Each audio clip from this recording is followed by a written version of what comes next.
Welcome to the Bare Metal Cybersecurity Plus podcast. This series helps you prepare for the CompTIA Security Plus exam with focused explanations and practical context. For a companion study guide, check out the Achieve CompTIA Security Plus 701 Exam Success by Dr. Jason Edwards. It is the most concise and complete Security Plus guide on the market, built for busy professionals who want to pass the exam fast and on their first try. You can find this book and others at cyberauthor.me. Every organization depends on external products and services, whether it is hardware from a supplier, software from a developer, or cloud storage from a hosting provider. But with every new acquisition comes a new layer of risk. If you do not know where your equipment comes from, what code is running on your network, or how your partners manage security, you are operating in the dark. That is why acquisition and procurement security is such a critical topic. In this episode, we explore the steps organizations can take to secure their acquisition processes and use contracts to enforce security expectations. We begin with the acquisition process itself. Secure acquisition starts long before a product or service arrives on site. It begins with evaluating the vendor. Before entering into any agreement, an organization should conduct a vendor assessment. This involves researching the vendor's security reputation, checking for any history of vulnerabilities or breaches, and reviewing how the vendor responds to incidents. A vendor with a strong track record of transparency and responsiveness is usually more trustworthy than one with a history of hidden problems or long patch delays. Vendor assessments can take many forms. A formal questionnaire might ask about the vendor's security policies, employee training, incident response procedures, and third-party audit results. Site visits or video interviews may be used to get a better sense of how the vendor manages security in practice. Public records, industry reports, and customer reviews also offer valuable insight. The goal is to gather enough information to decide whether the vendor is capable of meeting your security standards. One of the most important things to look for is whether the vendor follows secure development and supply chain practices. Do they vet their own suppliers? Do they run vulnerability scans on their products? Have they published a responsible disclosure policy? These questions help uncover weak links in the chain. For example, a software vendor that does not perform code reviews or scan for vulnerabilities before release is likely to deliver risky products. An equipment manufacturer that sources parts from unknown or unverified suppliers may inadvertently introduce backdoors or compromised firmware. This brings us to the concept of supply chain risk.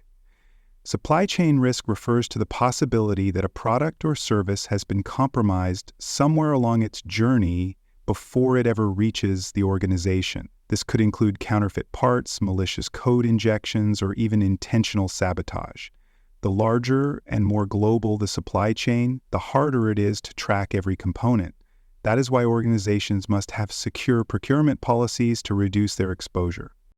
A secure procurement policy includes guidelines for selecting vendors, verifying product integrity, and tracking sourcing information.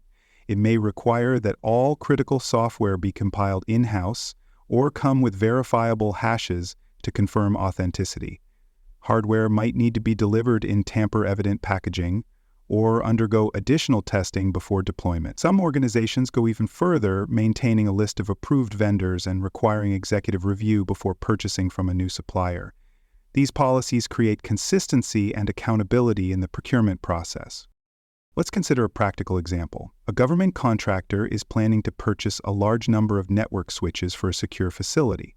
Before placing the order, the contractor reviews the manufacturer's history and finds reports of undocumented features in previous models. They also discover that the firmware is proprietary and has not been independently verified. Based on these findings, the contractor decides to either switch to a vendor with a more transparent development process or add additional testing to verify the product's behavior before deployment. This kind of diligence can prevent long-term security incidents that stem from hasty or uninformed procurement decisions. Now let's turn to the second half of the episode, contractual security requirements. Once a vendor has been selected, the contract becomes a critical tool for enforcing security expectations. Contracts are not just about pricing and delivery schedules. They should include detailed clauses that define how the vendor will protect your data, respond to incidents, and support audits or reviews. These clauses make your expectations legally binding and give you leverage if something goes wrong.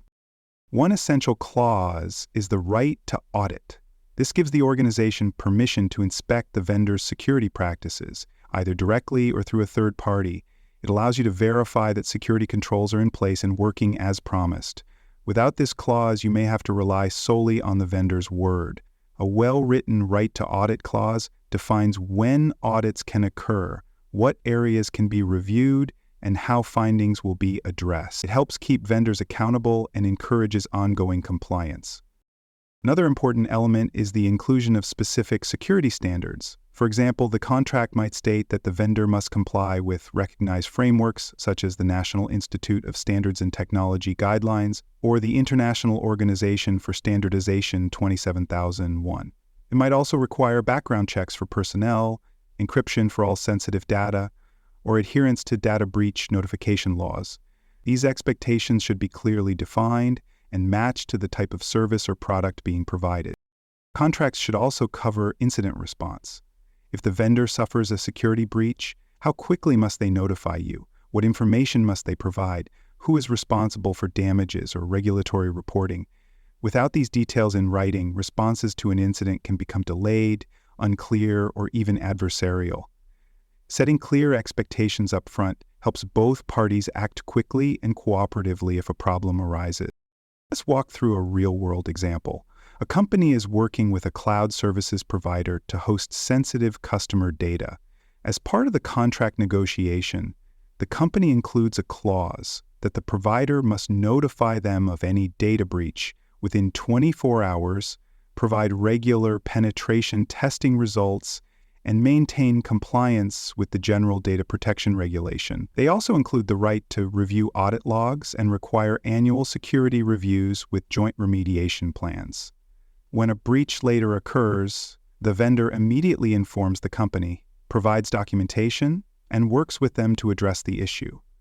Because the security requirements were included in the contract, both sides knew exactly what to do and avoided costly delays. To summarize, acquisition and procurement security is about making smart, informed decisions throughout the vendor lifecycle. That means evaluating vendors before purchase, understanding their security posture, and applying policies that reduce supply chain risk. Once a vendor is selected, the contract becomes your primary enforcement tool. Include clauses for audit rights, breach response, and compliance expectations. Together, these practices help ensure that the tools and services you depend on do not become your weakest link. For the Security Plus exam, make sure you understand the purpose of vendor assessments, the nature of supply chain risks, and the types of contractual clauses that support security. You may see scenario-based questions where you need to identify a weakness in a procurement plan or recommend a way to enforce a vendor's compliance. Pay close attention to keywords like right to audit, disclosure timelines, and third-party assessments. They often appear in performance-based questions. Thanks for joining us for this episode of the Bare Metal Cybersecurity Plus podcast. For more episodes, tools, and study support, visit us at baremetalcyber.com. And before you take the test, make sure to check out the practice questions in the book Achieve CompTIA Security Plus SY0-701 Exam Success by Dr. Jason Edwards. They cover every domain and are a powerful way to lock in your knowledge.